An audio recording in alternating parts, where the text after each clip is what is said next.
Hey guys, tonight we're stepping back in time, way back, to a realm shimmering on the water beneath the hot, equatorial sun. Imagine, if you will, the gentle lapping of waves against intricately carved timbers, the rustle of palm fronds in a soft breeze, and the distant calls of exotic birds echoing over the marshy landscape. You're not just observing. You're there, adrift on the tranquil waters of a vast, ancient lake or river system in 17th century Central Africa. This isn't just any vessel. It's a living, breathing, royal city on the water, the ultimate mobile palace. Forget your cramped cruise ship cabins. This is a sprawling testament to ingenuity and defiance. A place where a powerful African queen conducted her affairs, held court, and launched her campaigns, all while literally staying afloat. You probably wouldn't survive a week navigating the political currents and literal crocodiles, but don't worry, tonight's journey is much safer. You drift along, the air thick with the scent of damp earth and blooming water lilies.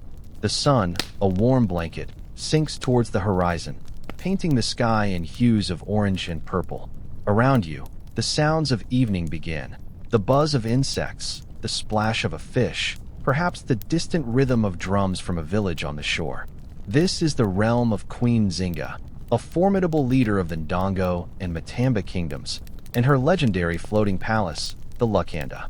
It wasn't just a boat. It was a strategic masterpiece, a symbol of sovereignty, and a practical solution to the relentless pressures of colonial expansion. Imagine the sheer audacity to not merely build a fortress, but to build one that could move, adapting to threats, disappearing into the vast watery labyrinth when necessary. It's the ultimate can't-catch-me move, isn't it? Like playing hide-and-seek with an entire kingdom. So, before you get comfortable, take a moment to like the video and subscribe, but only if you genuinely enjoy what I do here. Tell me in the comments where you're listening from tonight and what time it is for you. Are you already tucked in, or just getting ready to wind down? Now, dim the lights, maybe turn on a fan for that soft background hum, and let's ease into tonight's journey together. You feel the gentle sway of the water beneath you. The Lukanda wasn't a single, monolithic ship, but more accurately a collection of interconnected rafts and smaller vessels, forming a floating island.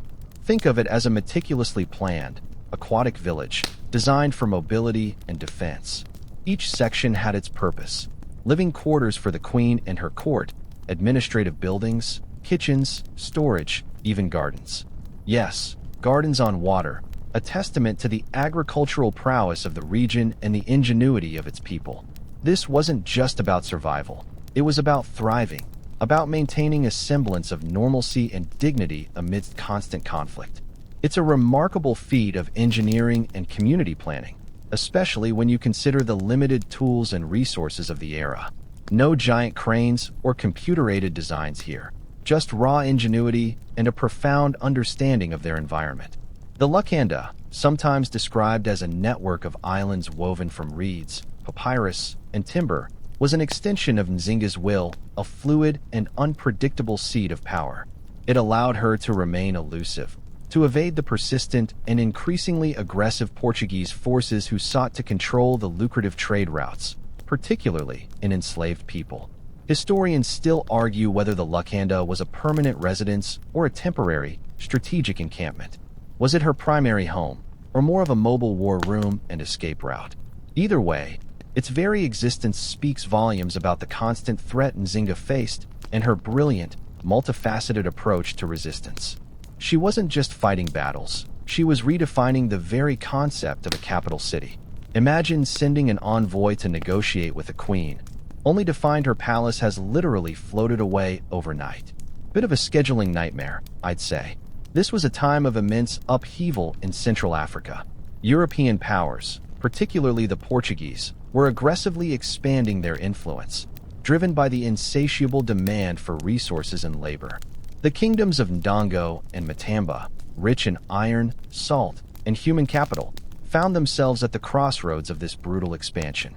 Nzinga, born into this turbulent world around 1583, would grow to embody the spirit of resistance against overwhelming odds.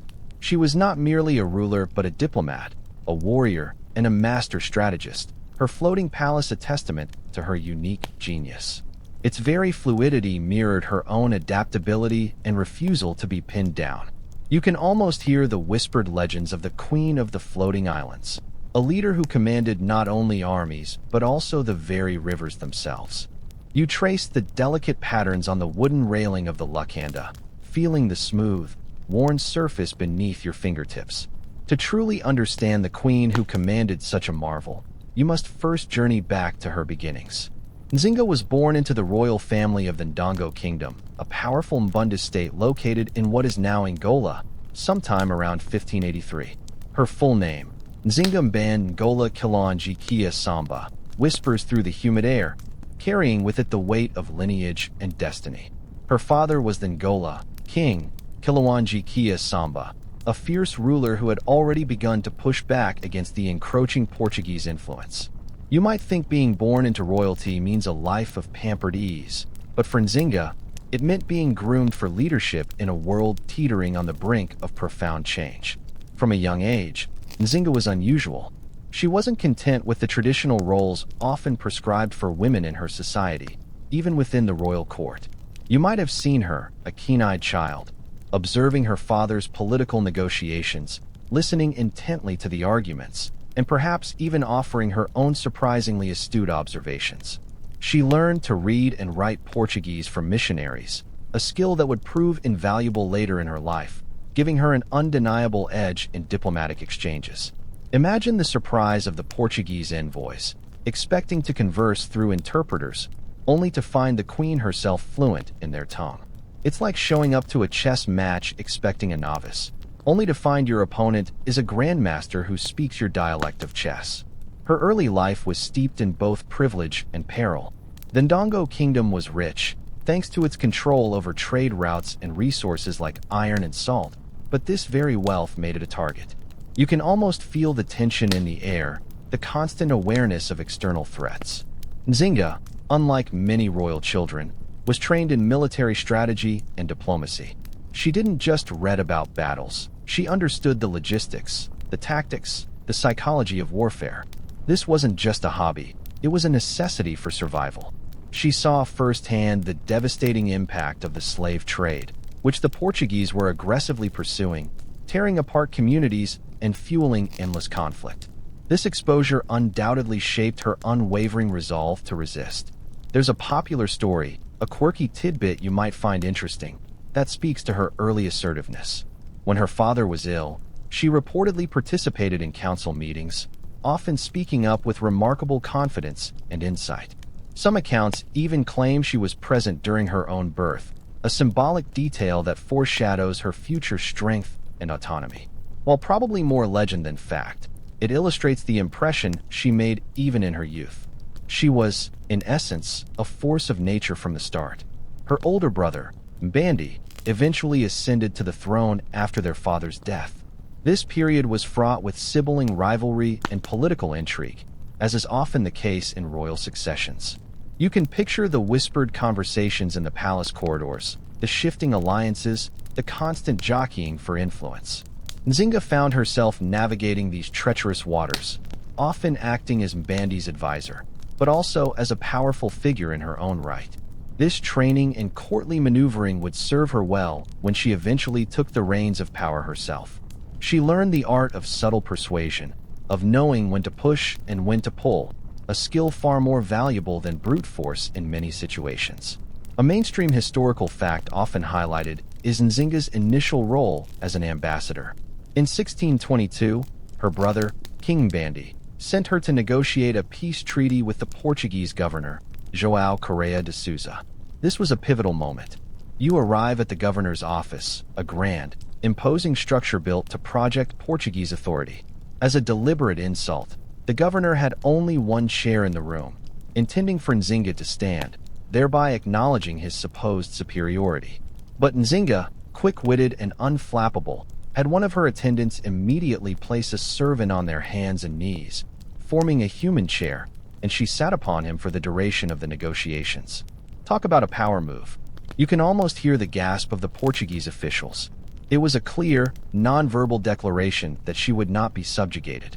This act of defiance not only asserted her dignity, but also demonstrated her intelligence and resourcefulness.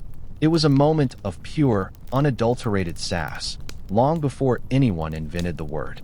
She secured a treaty that, for a time, brought a fragile peace, though the Portuguese would soon renege on its terms. Historians still argue whether this negotiation was a genuine attempt at lasting peace or merely a strategic pause in the ongoing conflict for both sides. Was Nzinga truly hopeful for a resolution, or was she simply buying time? The debate continues, reflecting the complexity of her motivations in a desperate situation. Either way, her performance solidified her reputation as a formidable diplomat. You gently brush a stray leaf from your arm, the sun now high and warm, reflecting off the water around the lacanda. This isn't just a collection of boats, it's a meticulously designed, living entity. But what exactly was the lacanda? Imagine a vast, intricate tapestry woven not from thread, but from the very environment itself. It wasn't a single, enormous ship, but rather a flexible, interconnected system of rafts, smaller canoes, and floating platforms. Think of it as a fluid, modular city, capable of expanding, contracting, and relocating with remarkable speed. This wasn't some haphazard collection of logs. It was a carefully planned architectural marvel, a testament to the advanced engineering skills of the Mbunda people. The basic construction involved massive bundles of papyrus reeds, often reinforced with timber. These bundles were lashed together, forming a sturdy, buoyant base. On top of this, you'd find platforms of woven mats, mud, and sometimes even transported earth, creating stable surfaces upon which structures could be built. You might see small, conical huts made of thatch and wood, administrative buildings, kitchens with clay hearths, and even designated areas for livestock. Yes, livestock. Imagine a goat looking slightly confused but perfectly content on its floating pasture. It's like a medieval version of a mobile home park, but way cooler and with a lot more strategic genius involved. The evolution of the lacanda wasn't a sudden invention. It was a response to escalating pressures. As the Portuguese intensified their campaigns of conquest and enslavement, the traditional land-based capitals became increasingly vulnerable. A fixed city could be besieged, its resources cut off, its people trapped. But a floating capital? That presented an entirely different challenge for the invaders. If your capital can literally sail away, how do you lay siege to it? It's like trying to catch smoke, or perhaps, in this case, a really well-organized duck pond. The brilliance of the lacanda lay in its adaptability. It could be maneuvered through the dense network of rivers, lakes, and swamps that characterize the region. These waterways, often impassable for large European ships, became Nzinga's highways and her natural defenses. You can picture her strategists poring over maps of the wetlands, identifying hidden channels and secret coves where the lacanda could disappear, only to re-emerge days later in an entirely different location, confounding her enemies. This ability to evade and reappear was a crucial element of her resistance. It allowed her to maintain her autonomy and continue to wage her long and arduous war against the Portuguese. A quirky detail that historians have debated concerns the specific materials used for the more permanent structures on the lacanda. While many were undoubtedly lightweight and easily dismantled, some accounts suggest more substantial buildings were erected, implying a longer-term occupation than simply a temporary refuge. Imagine a queen signing treaties from a throne that literally floats on water, surrounded by the sounds of a vibrant, moving court. It paints a vivid picture of resilience and power. The concept of a floating settlement wasn't entirely unique to Nzinga's kingdom.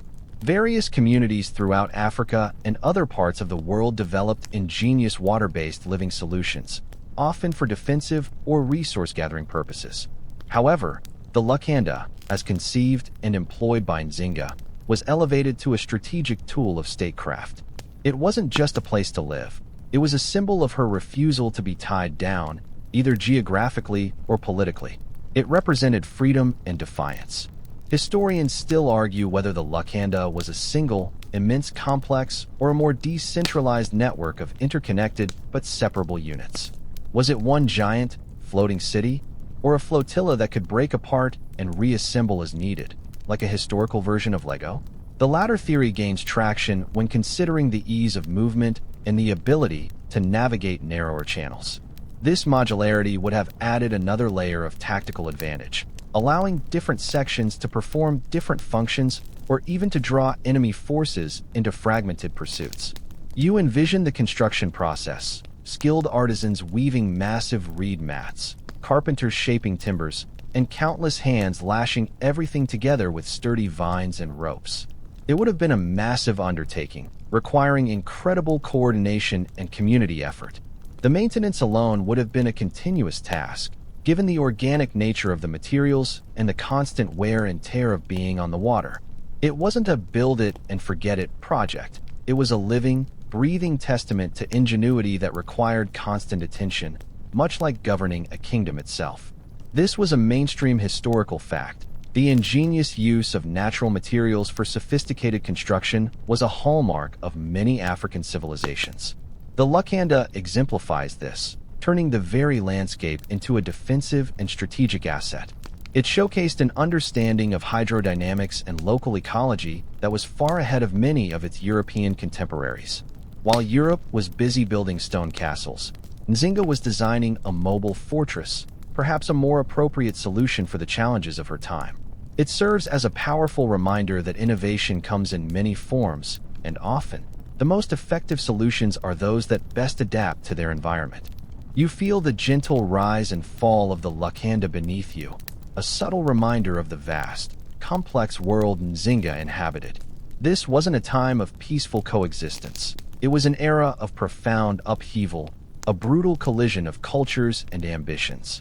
The political climate in 17th century Central Africa was, to put it mildly, volatile. Imagine living in a constant state of low-grade anxiety, knowing that at any moment, your way of life, your very freedom, could be snatched away. The primary drivers of this instability were the Portuguese colonial forces, whose insatiable demand for resources and enslaved people was ripping the fabric of existing African societies apart. The Ndongo Kingdom, along with its neighbors like Matamba, stood at a crucial crossroads. Rich in iron, salt, and fertile lands, the region was strategically vital for trade routes that stretched deep into the continent.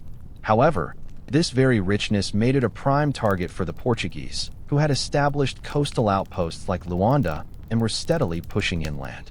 Their modus operandi was simple: exploit existing rivalries between African states, offer military support to one faction against another, and then, once the dust settled, demand tribute, territorial concessions, and, most lucratively, access to the human cargo of the burgeoning transatlantic slave trade.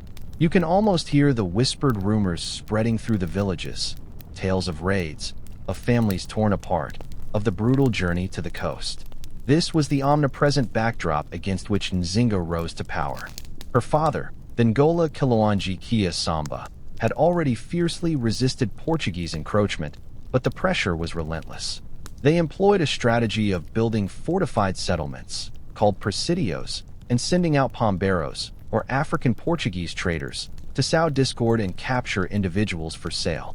It was a systematic dismantling of independent polities, fueled by the staggering profits of human trafficking. This period also saw the rise of powerful, independent African warrior groups, sometimes called Jagas or Mbangalas. While their origins and nature are still debated by historians, they were often characterized by their martial prowess, nomadic lifestyle, and distinctive social structures. Nzinga would later form strategic alliances with some of these groups, recognizing their military effectiveness as a counterweight to the Portuguese. It was a risky game, aligning with forces that could be as unpredictable as they were powerful, but Nzinga was never one to shy away from calculated risks. She understood the art of playing one enemy against another, a skill honed in this incredibly dangerous environment. A mainstream historical fact you should know: the Portuguese were particularly keen on controlling the Kwanza River Valley, which was a vital artery for trade and communication into the interior. Controlling this river meant controlling the flow of goods and people, essentially giving them a chokehold on the region's economy. Nzinga's constant maneuvering, including the use of her floating palace, was a direct response to this strategic objective. By maintaining mobility, she could disrupt their supply lines, evade their pursuit, and keep her forces intact.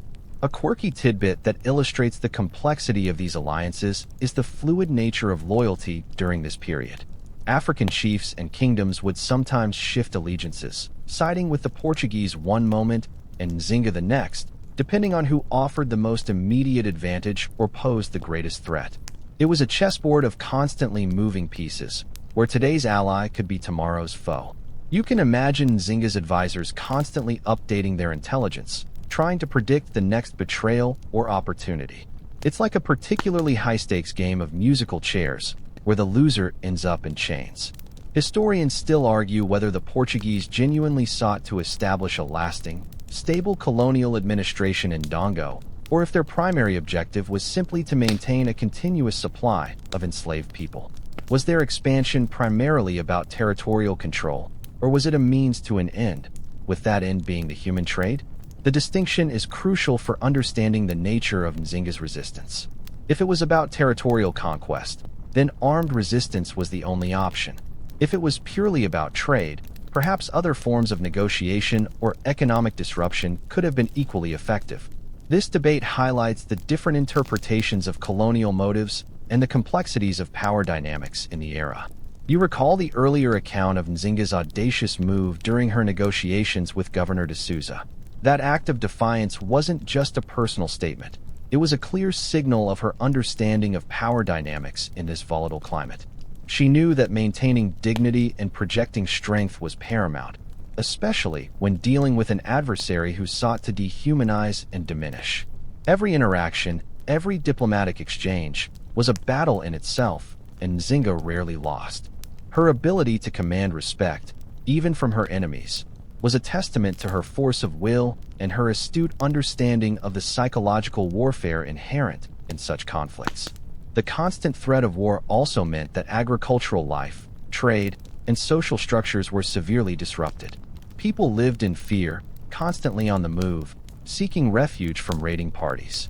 The Lukanda, therefore, wasn't just a royal residence. It was a sanctuary for some, a mobile command center for others, a beacon of hope in a darkening world.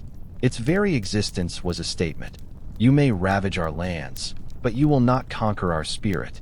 And for Nzinga, that spirit was as fluid and uncontainable as the waters she commanded. You can almost hear the rustle of reeds as the Lukanda glides silently through the waterways, carrying its formidable queen. Nzinga's most potent weapon wasn't always a spear or an army. Often, it was her razor-sharp intellect and unwavering resolve in the face of Portuguese aggression. This section plunges you into the heart of her diplomacy and defiance, where words were as crucial as weapons. Remember that audacious entrance she made in 1622, sitting on a human chair to meet Governor Correa de Souza? That wasn't just a show. It was a carefully calculated move designed to establish her equality and unyielding spirit from the outset. You can picture the governor's face, probably a mix of annoyance and grudging respect. Nzinga, even in a negotiation, was always making a statement.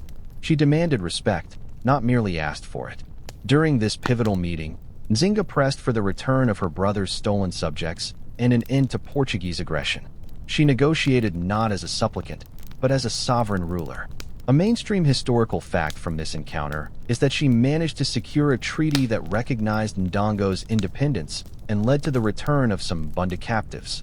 This was a remarkable achievement, albeit a temporary one. You might think, great, peace at last. But sadly, the ink was barely dry before the Portuguese began to renege on their promises, resuming their raids and refusing to withdraw from strategically important areas. It was a classic colonial double-cross, a pattern Nzinga would become all too familiar with. Upon her brother Mbandi's death in 1626, Nzinga formally ascended to the throne. This was met with immediate resistance from the Portuguese, who refused to acknowledge her rule and instead backed a puppet king, Ndala Kajura. Imagine the audacity, claiming a sovereign throne, only to have a foreign power declare you illegitimate and install their own figurehead.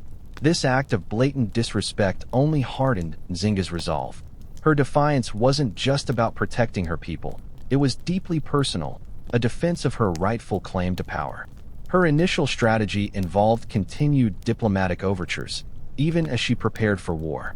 She understood the power of alliances. A quirky tidbit about her diplomacy is her willingness to engage with any group that could further her cause, even if it meant temporary alliances with those who had previously been enemies. She forged connections with other African states, and, most famously, with the Dutch. While the Dutch were also colonial powers, they were rivals of the Portuguese, and Nzinga cleverly exploited this rivalry, playing one European power against the other. It was a perilous tightrope walk, but she navigated it with incredible skill. You might call it, "My enemy's enemy is my temporary friend," a maxim that probably served her well on a daily basis. One of the most powerful acts of defiance came when the Portuguese began to assert control over her traditional lands. Nzinga did not merely retreat. She strategically withdrew, dismantling parts of her capital and moving her court. This wasn't a panicked flight. It was a deliberate, tactical repositioning. This is where the Lukanda truly shone, providing her with the mobility to escape fixed fortifications and maintain her independent power base. She wasn't just abandoning territory. She was preserving her sovereignty by refusing to give the Portuguese a fixed target. Historians still argue whether Nzinga's embrace of Christianity during her negotiations in 1622 was a genuine conversion or a purely strategic move. She adopted the name Dona Ana de Souza after her baptism, taking the name of the governor's wife, a move that certainly blurred lines and perhaps aimed to create a sense of shared cultural ground. Was it a sincere spiritual transformation, or a brilliant piece of political theater designed to gain an advantage in negotiations? The debate highlights the complex interplay of religion, politics, and survival in a colonial context. It's hard to say for sure, but you can bet she wasn't missing a beat. Her defiance also extended to protecting those who sought refuge with her. She declared her territories a haven for runaway enslaved people, her ranks with individuals who possessed intimate knowledge of Portuguese operations and an unshakable motivation to fight for their freedom.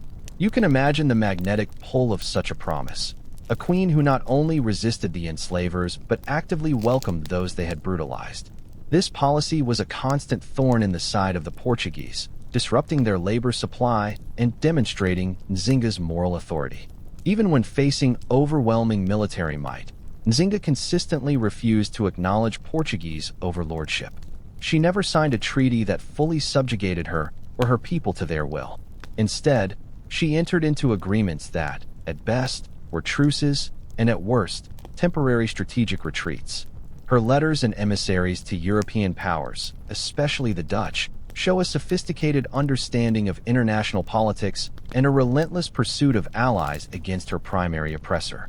She leveraged every available avenue, from direct military confrontation to cunning diplomacy, to preserve her kingdom's autonomy. Her defiance wasn't merely passive resistance. It was active and often aggressive. When the Portuguese captured her sister, Kafunji, Nzinga's rage was palpable.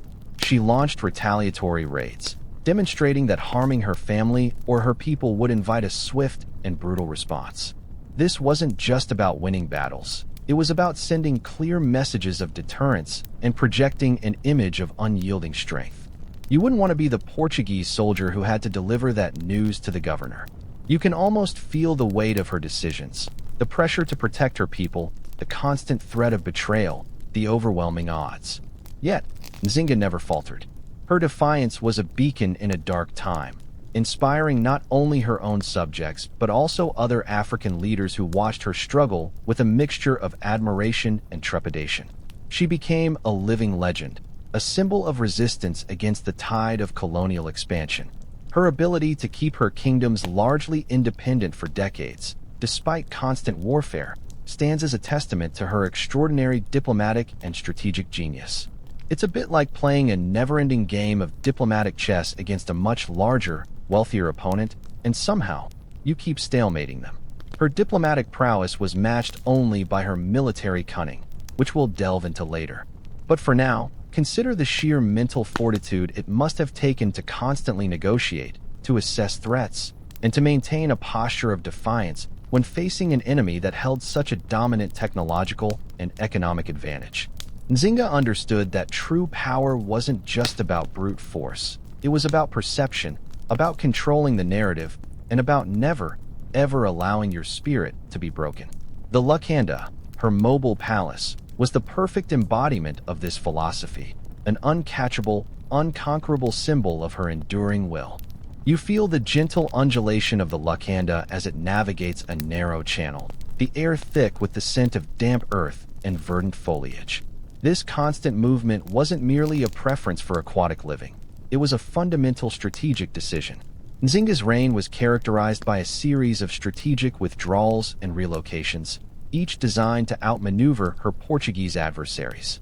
This period, often marked by shifting capitals and shifting tides, perfectly illustrates her genius for adaptive warfare.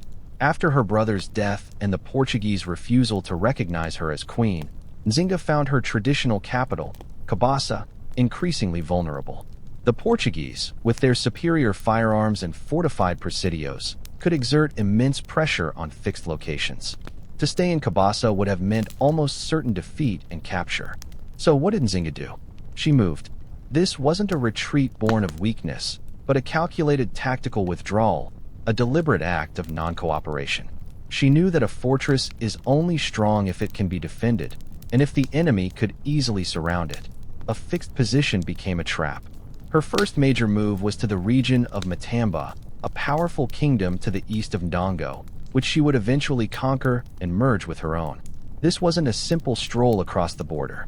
Imagine dismantling key elements of a functioning government, gathering your most loyal subjects, and undertaking a perilous journey through contested territories, all while being hunted by a relentless enemy. It's like trying to move house, except your movers are soldiers and your new address is a battlefield. The lacanda became indispensable during these relocations. Instead of a slow, vulnerable caravan struggling across difficult terrain, Nzinga could utilize the extensive river systems. Her court, her military command, and essential supplies could be transported with relative speed and stealth. You can picture the intricate logistics involved, mapping out waterways, ensuring provisions, and maintaining constant vigilance against ambushes along the banks. This was a sophisticated operation, far beyond simply floating down a river. A mainstream historical fact is that Nzinga effectively used the geographical features of the region to her advantage. The vast wetlands, dense forests, and intricate river networks were natural barriers against the Portuguese, who were less accustomed to such terrain and whose heavy equipment and tactics were ill-suited for it. By constantly relocating, Nzinga forced the Portuguese to spread their forces, extend their supply lines, and engage in costly, time-consuming pursuits through unfamiliar and hostile environments. It was guerrilla warfare on a grand scale, but with a floating headquarters. A quirky tidbit is that Nzinga sometimes employed psychological warfare during these shifts. She might leave behind misleading signs of her presence or spread rumors of her destination, deliberately sending the Portuguese on wild goose chases.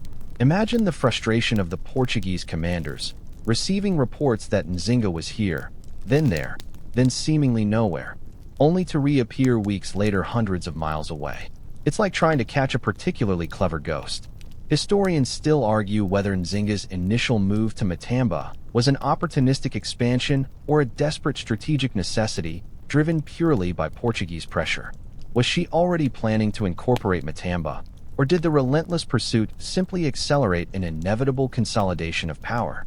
The debate highlights the complex interplay of long-term ambition and immediate survival that defined her reign. It's a chicken or egg scenario, but with kingdoms instead of breakfast. Her acquisition of Matamba wasn't just about new territory, it was about gaining a stronger, more defensible base. Matamba had its own rich history and distinct cultural identity, and Nzinga cleverly integrated its people and traditions into her burgeoning new state. She absorbed the local military structures and administrative practices, demonstrating her ability to adapt and unify diverse populations under her leadership. This wasn't just a change of address, it was a strategic rebranding of her entire political entity. The lacanda also served as a symbol of Nzinga's fluid power. Unlike European monarchs tied to fixed castles and cities, Nzinga's power flowed, adapting to circumstances. This mobility allowed her to evade large-scale pitched battles which her forces, despite their bravery, were often ill-equipped to win against Portuguese firepower. Instead, she favored hit-and-run tactics, disrupting Portuguese supply lines, ambushing smaller detachments, and then fading back into the protective embrace of the waterways. This constant motion kept her enemies off balance and exhausted. You can sense the energy required to maintain such a mobile state. Every relocation meant rebuilding, re-establishing supply lines, and reaffirming alliances with local chiefs along the new routes. It demanded an incredible level of organizational skill and unwavering loyalty from her people. But for Nzinga, the alternative, submission to the Portuguese, was simply unacceptable. And so, the Lukanda continued its silent journey, carrying the hopes and defiance of a queen who refused to be contained.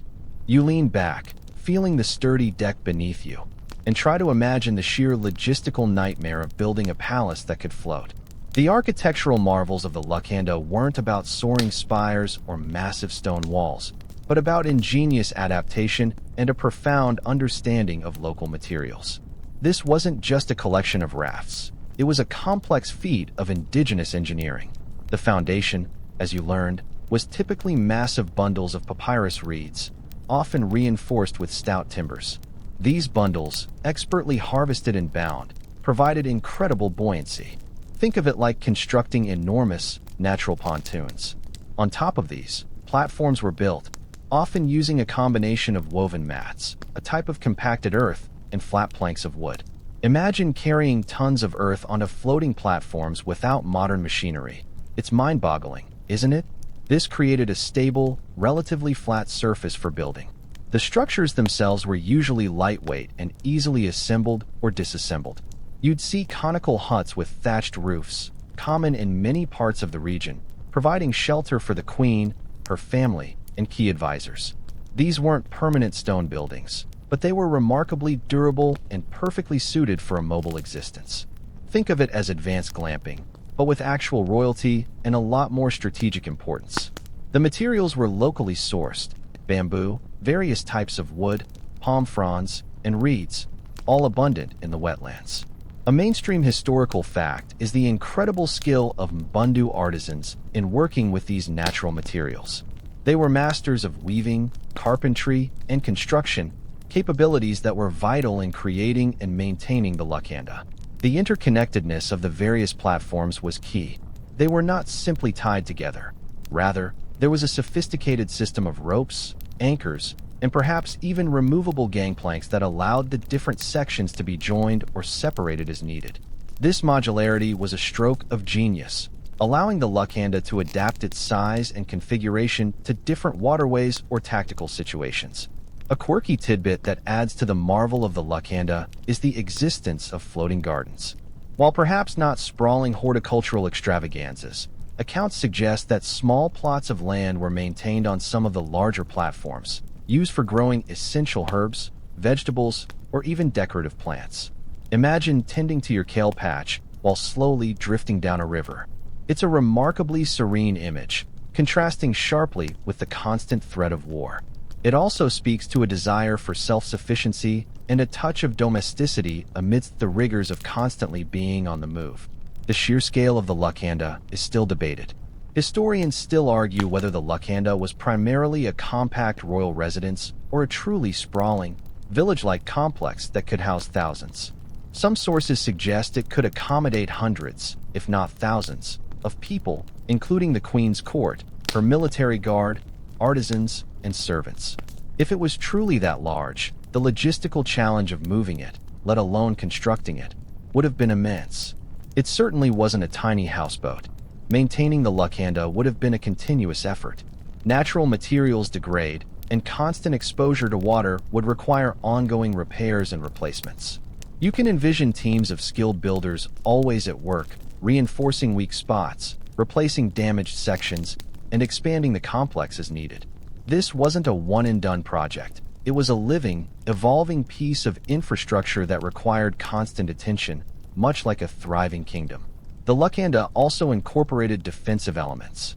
While the mobility itself was its primary defense, the design likely included strategic lookout points, perhaps even hidden compartments for weapons or supplies. The ability to navigate shallow waters and dense vegetation meant it could effectively hide from larger, slower Portuguese vessels. It was a fortress that could disappear, an ultimate tactical advantage in the marshy terrain. Consider the practicalities. How did they manage sanitation? Where did they dispose of waste?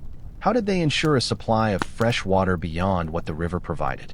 These are questions that highlight the sophistication required for such a long-term, mobile settlement. While specific details are scarce, it's clear that the Mbundu people had practical solutions for these challenges, demonstrating an advanced understanding of sustainable living in their unique environment. You probably wouldn't want to be the person responsible for emptying the floating latrines, but someone had to do it. The Lukanda wasn't just a place to live, it was a symbol of resistance. Its very existence defied the Portuguese notion of fixed borders and territorial control. By literally floating above the land, Nzinga asserted her sovereignty in a way no static fort ever could. It was a fluid crown on a fluid throne, a testament to her unyielding will and the remarkable ingenuity of her people. You awakened to the gentle rocking of the Lukanda, the morning mist still clinging to the surface of the water. As the sun rises, casting a golden hue over the surrounding wetlands, you begin to observe the intricate rhythms of daily life on the water. This wasn't just a royal court, it was a self-contained community adapting to its unique, floating existence. Imagine the sounds, the soft chatter of voices, the rhythmic thump-thump of someone pounding grain, the distant splash of a paddle. Life on the Lukanda, while extraordinary in its mobility, still revolved around familiar human needs. The day would begin early, much like in any agricultural society. Women would be preparing meals, tending to children, and weaving mats or baskets.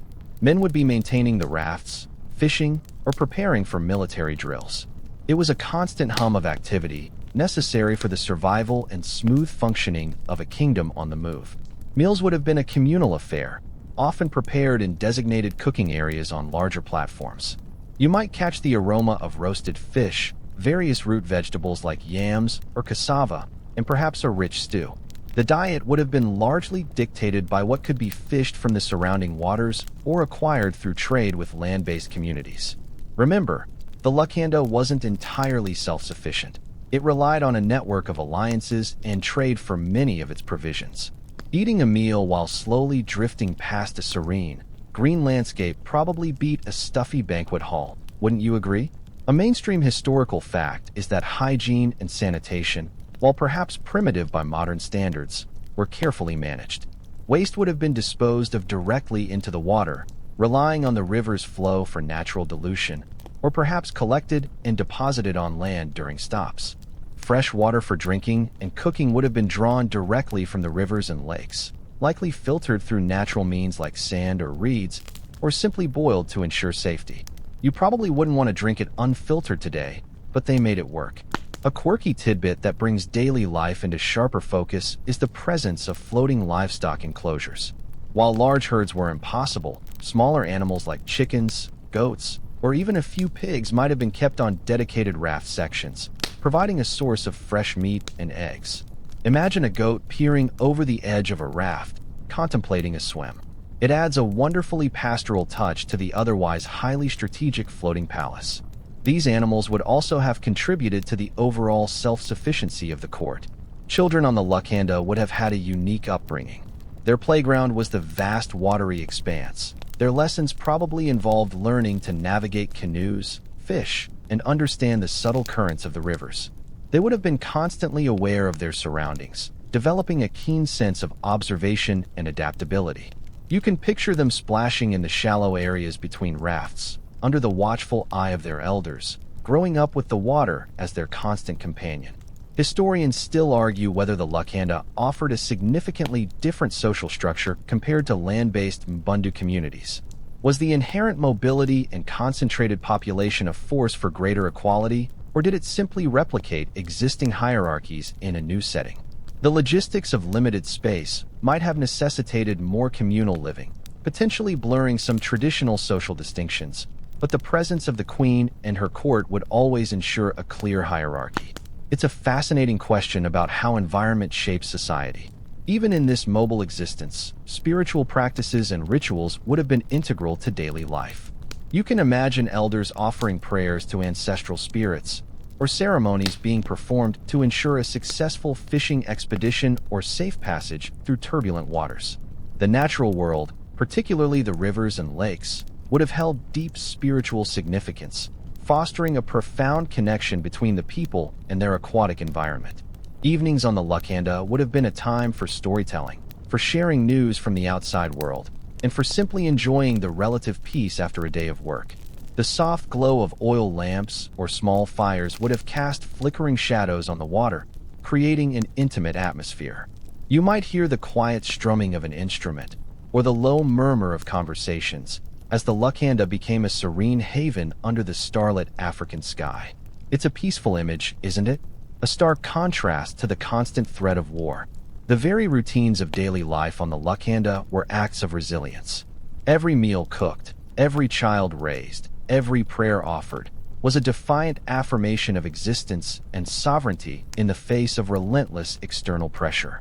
It showcased the adaptability and enduring spirit of Nzinga's people, turning a potentially vulnerable situation into a unique advantage. You find yourself walking through the bustling yet orderly confines of the Lacanda, observing the individuals who surrounded Queen Nzinga. Her court was not merely a collection of sycophants. It was a carefully assembled brain trust, a network of loyal advisors, formidable warriors, and skilled administrators. The composition of Nzinga's court and advisors tells you much about her leadership style. She valued intellect, loyalty, and practical competence, regardless of traditional hierarchies.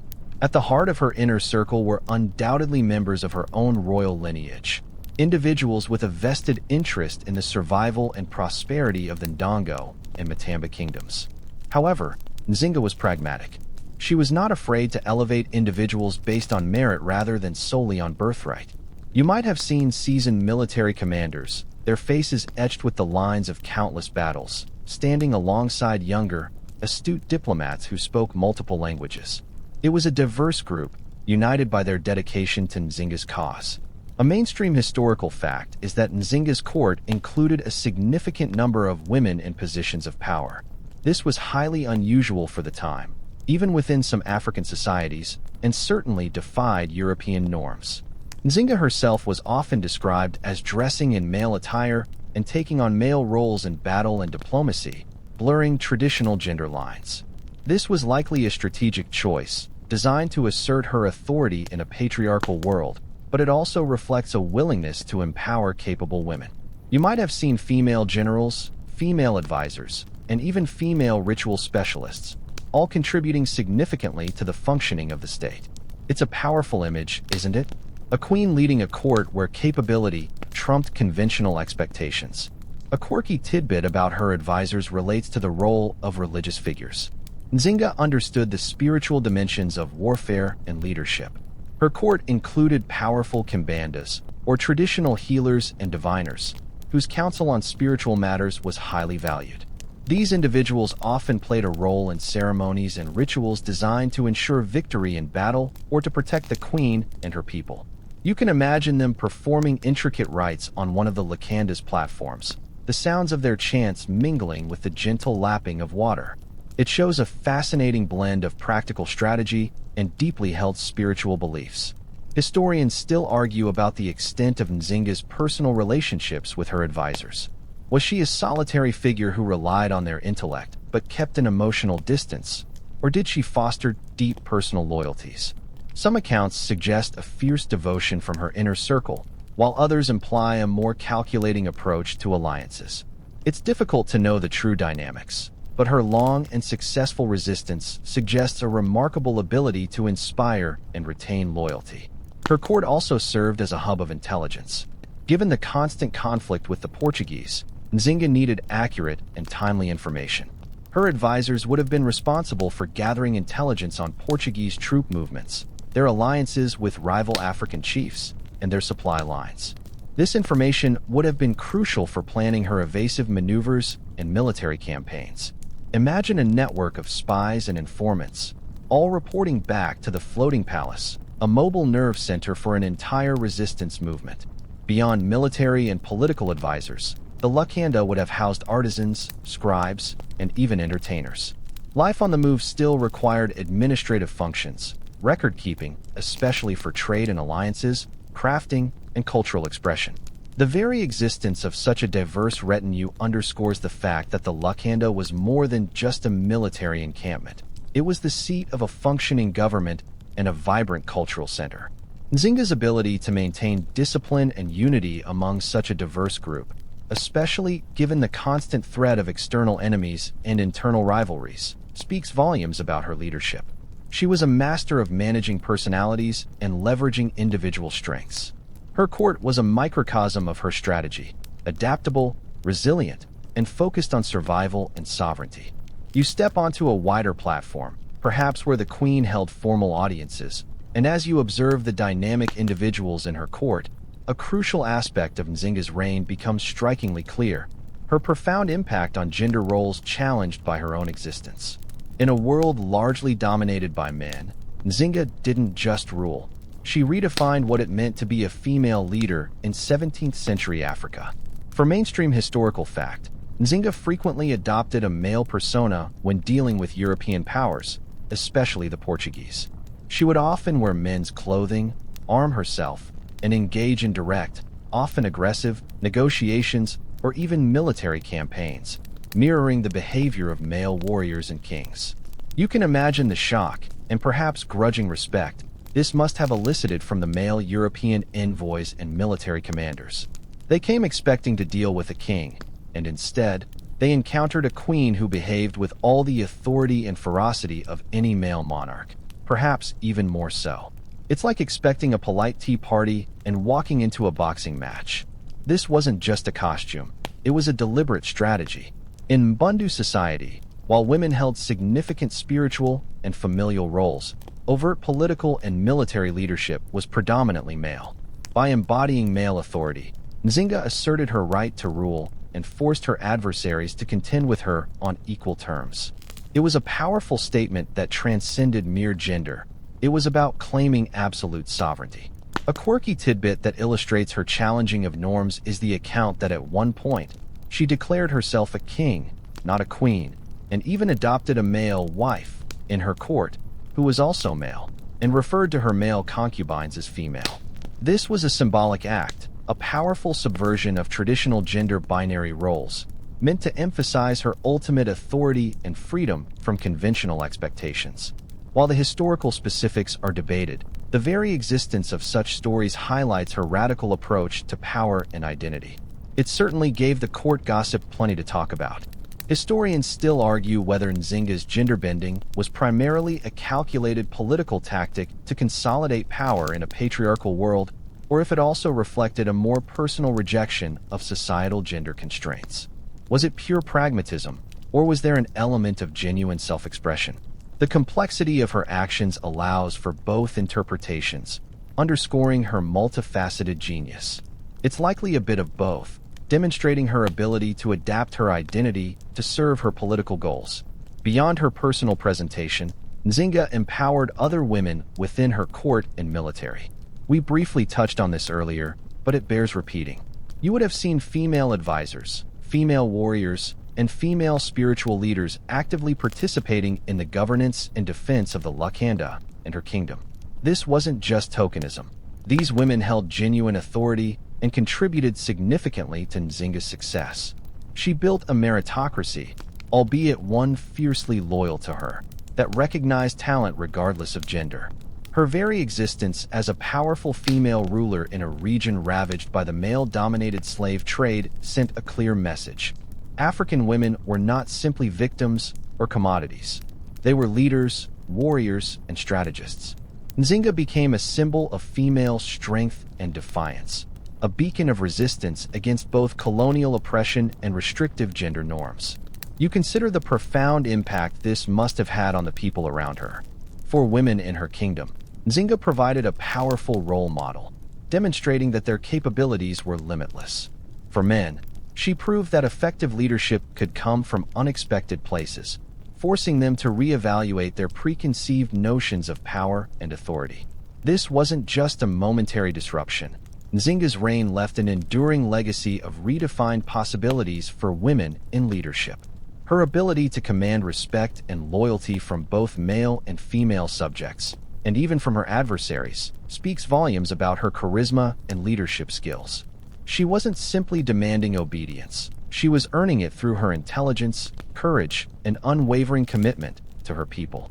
The Lukanda, gliding through the waters, was not just a mobile palace, but a moving testament to a revolutionary approach to power, one where gender was ultimately secondary to capability and strategic genius.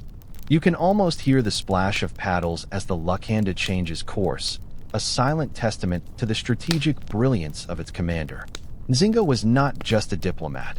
She was a fearsome and innovative warrior queen whose military tactics and victories repeatedly baffled and frustrated the Portuguese. Her approach to warfare was as fluid and unpredictable as her floating palace. A mainstream historical fact is that Nzinga's army was largely composed of guerrilla fighters. They avoided large, pitched battles where Portuguese firearms and disciplined formations would give them a decisive advantage. Instead, they favored hit-and-run tactics, ambushes, and targeting supply lines. Imagine a Portuguese column trudging through dense jungle, suddenly attacked by hidden warriors who melt back into the foliage as quickly as they appeared. It was a war of attrition, designed to exhaust and demoralize the enemy rather than to achieve a swift, decisive victory. This strategy played perfectly into the strengths of her highly mobile forces and the terrain. Nzinga's mastery of the landscape was paramount to her military success. The intricate network of rivers, swamps, and dense forests that characterized her territory became her greatest ally. The Lukanda itself was a key tactical asset. It allowed her to move her command center, her elite guard, and essential supplies with remarkable speed and stealth through waterways that were impassable for larger European vessels. You can picture her generals gathering around a map of the river system on the Lukanda, planning their next elusive strike. It's like a medieval submarine, except it floats on top and has a queen inside. A quirky tidbit that showcases Nzinga's tactical ingenuity is her reported use of decoy operations. She would sometimes order a small contingent of her forces to make a highly visible attack or demonstration in one area, drawing the Portuguese forces there, while her main army, or the Lukanda itself, made a strategic move or launched a real attack elsewhere. This constant misdirection kept the Portuguese off balance, unsure where her true intentions lay. It was a military version of "look over there" while she snuck past. Historians still argue about the exact composition of Nzinga's army, particularly the extent to which it relied on the controversial Mbangala warriors. These were fierce, highly disciplined fighting groups who had a reputation for extreme martial practices, including ritual cannibalism, though the veracity of these claims is highly debated and often exaggerated by European accounts. Nzinga famously allied with and even adopted some Mbangala practices and titles, integrating their formidable fighting prowess into her own forces. Was this a desperate alliance with a ruthless group, or a pragmatic absorption of highly effective warriors? The nature of this alliance remains a point of scholarly debate, but their effectiveness against the Portuguese is undeniable. Nzinga was also a master of logistics. Sustaining a mobile army, even a guerrilla one, requires an efficient supply chain. Her control over trade routes and her ability to quickly move resources via the waterways allowed her to keep her forces fed, armed, and supplied, even as the Portuguese struggled with their own extended lines of communication. She understood that an army marches on its stomach, and she made sure her stomach was well fed. Her victories, while often small-scale skirmishes rather than massive battles, accumulated over decades. She successfully recaptured lost territories, liberated enslaved populations, and continuously thwarted Portuguese attempts to establish firm control over her kingdoms. One significant victory involved the repeated disruption of Portuguese access to important salt mines, a crucial resource that brought considerable revenue to the colonial power. By choking off their resources, Nzinga applied economic pressure as a military tactic. You feel a surge of admiration for her tenacity. Nzinga never gave up. Even when facing setbacks, losses, or betrayals, she adapted, regrouped, and continued the fight. Her military campaigns were not just about land and resources. They were about preserving the very spirit of her people's independence. She was a general who commanded respect not only through her victories, but through her unyielding will. You hear the distant hum of activity from the Lukanda's trading section, a subtle reminder that Nzinga's strength wasn't solely in her military might or diplomatic cunning. It was deeply intertwined with her economic ingenuity. While the Portuguese sought to dominate the region through force and the slave trade, Nzinga understood that economic independence was paramount to true sovereignty. She wasn't just fighting for land. She was fighting for the very fabric of her people's livelihood. A mainstream historical fact is that Ndongo and later Matamba were rich in salt and iron. These were not just commodities, they were strategic resources. Salt was crucial for food preservation and widely used as a currency in regional trade. Iron was essential for tools, weapons, and agricultural implements. Nzinga maintained significant control over these industries, ensuring that her kingdoms benefited from their natural wealth rather than seeing it exploited by foreign powers. You can imagine the bustling activity around the salt pans, the clang of hammers and iron forges, all contributing to the economic engine that fueled her resistance. Nzinga shrewdly managed trade routes. While the Portuguese tried to monopolize coastal trade and divert goods to their own benefit, Nzinga worked to establish and protect independent inland routes. These routes allowed her to trade with other African kingdoms and, critically, with the Dutch, who were rivals of the Portuguese. This diversification of trade partners meant she wasn't beholden to any single European power. It was like having multiple grocery stores to choose from, instead of being forced to buy from the one that also happened to be trying to enslave your neighbors. A quirky tidbit that reveals her practical approach to economics is her reputed establishment of quilombos, or communities of runaway enslaved people, as self-sufficient agricultural centers. These settlements not only provided refuge, but also contributed to the food supply and material resources of her kingdom. This dual purpose, humanitarian and economic, highlights her remarkable pragmatism. These communities weren't just a drain on resources, they were actively contributing to the economy of her resistance. Historians still argue about the precise scale of Nzinga's involvement in the long-distance trade of enslaved people.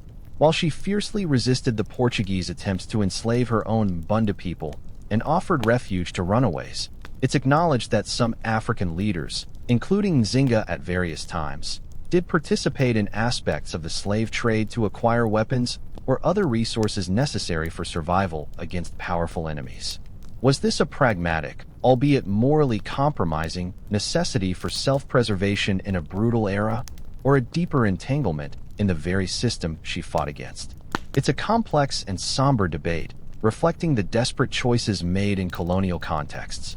The Lukanda itself played a role in Nzinga's economic strategy. Its mobility meant it could visit various resource-rich areas or trading hubs, acting as a mobile market or collection point. Imagine the Queen's Court pulling up to a riverside village, ready to trade iron implements for food supplies, or textiles for specialized tools. This flexible access to resources minimized dependence on fixed markets that could be easily cut off by the Portuguese. Nzinga also understood the importance of internal stability for economic prosperity. By offering protection to her subjects and establishing a relatively secure environment in her domains, at least compared to Portuguese-controlled areas, she encouraged agricultural production and local craftsmanship. A stable population, even a mobile one, is a productive population. This focus on internal strength provided the resilient backbone for her external struggles. Her economic ingenuity wasn't about accumulating vast personal wealth, though she was certainly a powerful ruler.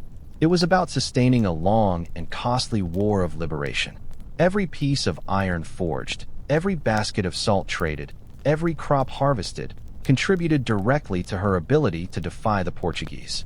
She used every resource at her disposal, both natural and human, to build an economy of resistance. You might call it bootstrap economics, but with far higher stakes. You can almost feel the whispers of history carried on the wind as the Lukanda drifts, leaving behind a profound wake. Nzinga's long and arduous struggle wasn't just a series of battles. It carved a deep and enduring cultural legacy that continues to resonate in Angola and beyond. She wasn't merely a queen. She became a symbol of defiance, resilience, and sovereignty. For a mainstream historical fact, Nzinga is celebrated as a national hero in modern-day Angola. Her image is on currency, streets are named after her, and monuments commemorate her courage. She embodies the spirit of resistance against colonial oppression, a powerful figure in the narrative of Angolan independence. You can imagine school children learning about her exploits, her unwavering fight for freedom against overwhelming odds. She represents not just a historical figure, but an ideal, a guiding light for national identity. Her refusal to be subjugated by the Portuguese created a precedent for future resistance movements. She showed that sustained, intelligent opposition to a technologically superior enemy was not only possible, but could yield significant results. Her long reign, almost 40 years as queen, allowed her to deeply embed this spirit of defiance within the collective memory of her people. It wasn't a fleeting moment of rebellion. It was a generational struggle, led by one extraordinary woman. A quirky tidbit that demonstrates her cultural impact is the persistence of folklore and oral traditions about Nzinga. Even centuries after her death, stories of her cunning, her bravery, and her unique leadership continue to be passed down through generations.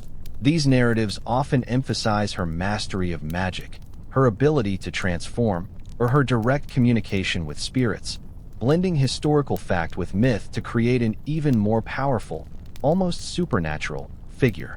It's like hearing tall tales of a legendary hero, except she was very much real and even more impressive. Historians still argue about the extent to which Nzinga's unique gender presentation and role-playing influenced the broader social acceptance of female leadership in subsequent generations.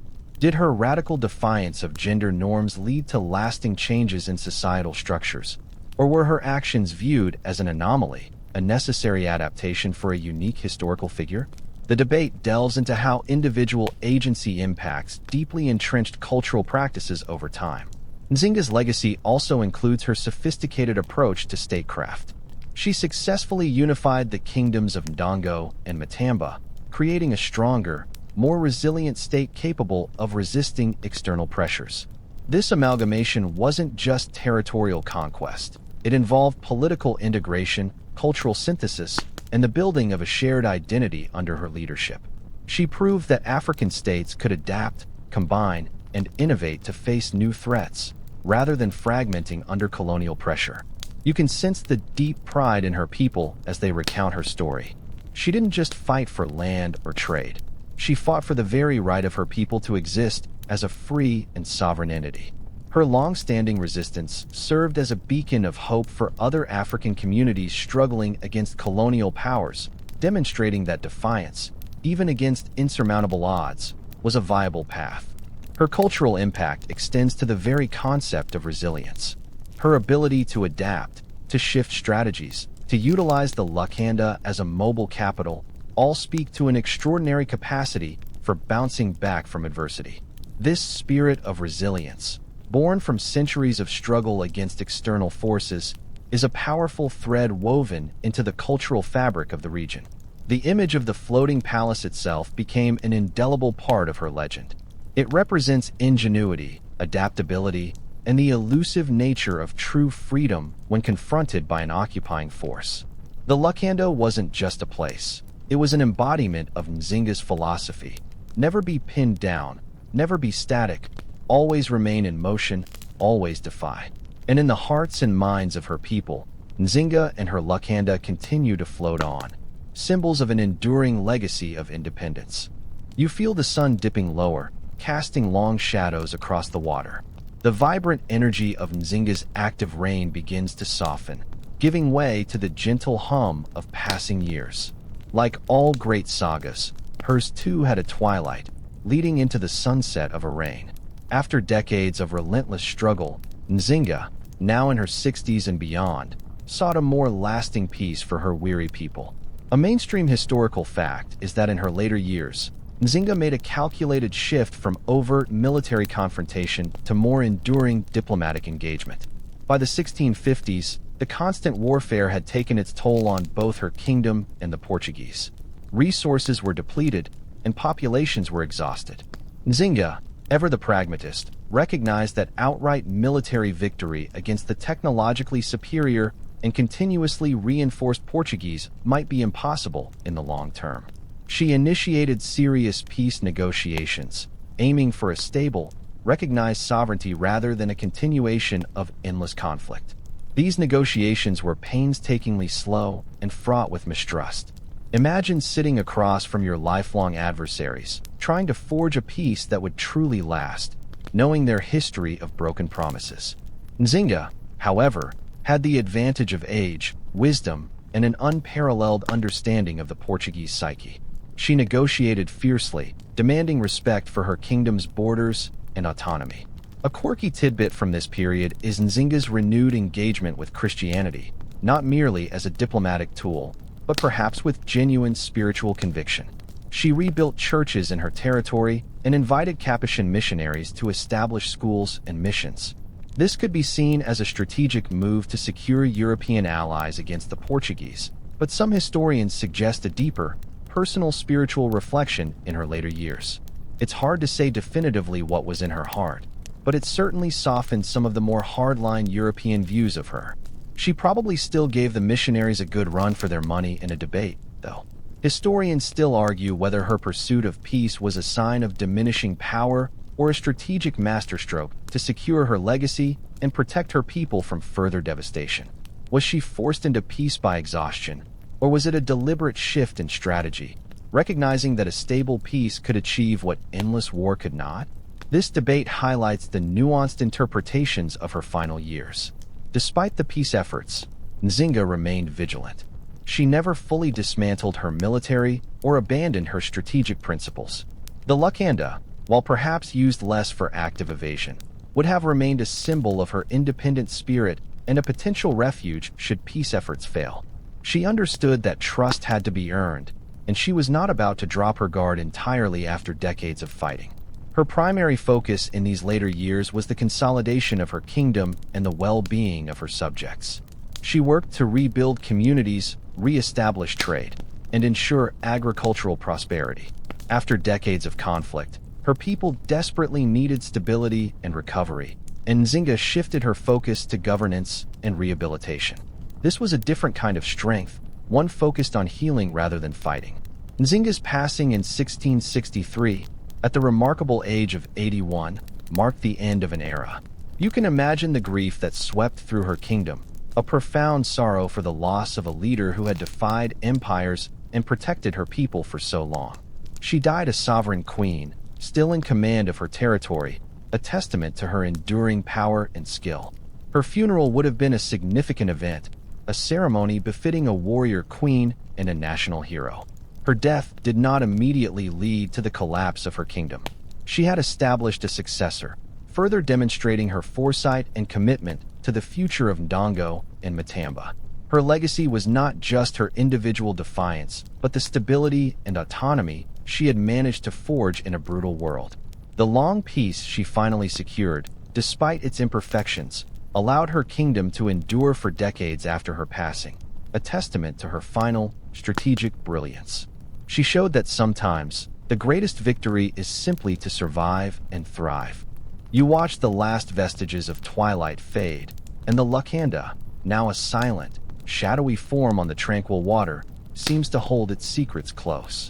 With Nzinga's passing, the fate of her extraordinary floating palace becomes shrouded in the mists of history, leaving us with the enduring Lukanda's final mystery. A mainstream historical fact is that detailed, precise accounts of the Lukanda's ultimate demise are scarce. Unlike a stone castle that leaves ruins, a structure built largely from organic materials, constantly exposed to the elements, would inevitably degrade over time. It wasn't built to last for millennia, but rather to serve a strategic purpose in a specific era. So, it simply didn't leave behind easily discoverable archaeological remains in the way a stone fortress would. Imagine a very large, incredibly complex raft.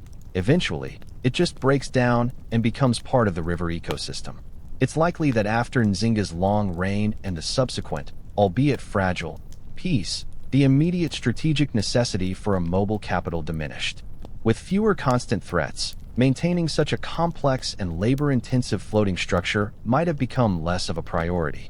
Her successors might have opted for more traditional, land-based capitals that were easier to manage and less prone to the wear and tear of aquatic life. You can picture them thinking, well, that was exhausting. Let's just build a nice, solid palace on dry land. Thank you very much. A quirky tidbit, perhaps more legend than fact, suggests that the Lacanda was not simply abandoned but intentionally disassembled and its materials repurposed. Perhaps its timbers were used to build new homes, its reeds woven into baskets, its every component integrated back into the daily lives of the people it once protected. This would be a fitting end for a structure so intimately connected with the environment and the resourcefulness of its builders. It would be less of a dramatic collapse and more of a gentle recycling, a quiet return to the earth from which it came.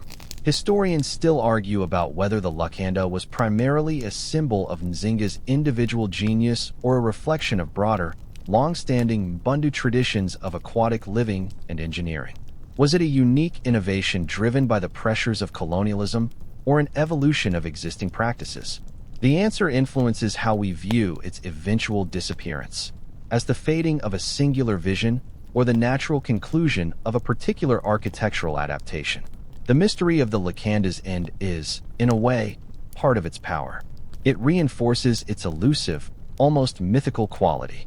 It was a palace that could appear and disappear, an uncatchable entity that mirrored its queen's spirit. Not having a definitive, final resting place only adds to its legendary status. You can almost imagine the hushed conversations around campfires generations later, talking about the queen who lived on the water, whose palace simply melted back into the mists. What remains is not a physical structure, but the enduring legend of Nzinga herself. The Lacanda was her stage, her command center, her sanctuary, but it was Nzinga's will, her intelligence, and her unbreakable spirit that truly made it powerful. It was the physical manifestation of her refusal to yield, a floating defiance against overwhelming odds. The legacy of the Lacanda lives on in the stories, the folklore, and the very concept of resilience that Nzinga embodied. It serves as a powerful reminder of African ingenuity, leadership, and the enduring human spirit in the face of adversity. It encourages us to look beyond the grand stone structures of Europe and appreciate the equally remarkable, albeit often less physically permanent, architectural and strategic achievements of other cultures. You drift deeper into a sense of calm, the gentle sway now a steady, soothing rhythm. The image of the Lacanda, vast and enigmatic, slowly fades from your mind's eye. Its timbers may have dissolved back into the earth, its reeds returned to the soil, but the spirit of the queen who commanded it, and the ingenuity that brought it to life, remains. They linger like the soft hum of ambient sounds, a peaceful echo across centuries. The history might be boring for sleep, but the ingenuity is anything but. Allow yourself to gently float into the quiet embrace of slumber. Let the gentle currents of this forgotten history carry you to deep, undisturbed rest.